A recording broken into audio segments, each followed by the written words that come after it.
Hello friends and welcome to English with Alex channel. Short story number 16. The Four Friends Who Studied Hard.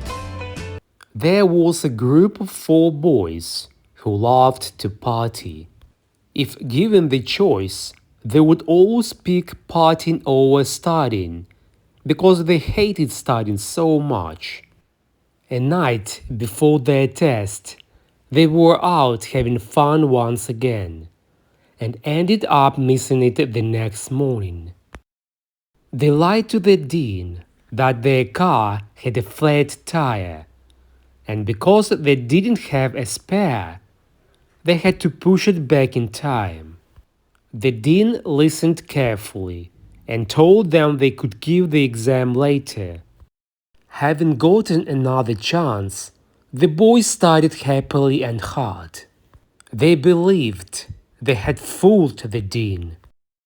As they arrived for the exam, they were asked to sit in separate classrooms, and to their surprise, the 100-mark exam only had two questions: your name and which side tire did you burst?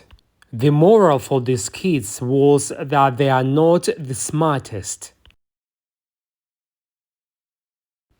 Thank you friends for watching. Hit the like, subscribe to our channel, and bye for now.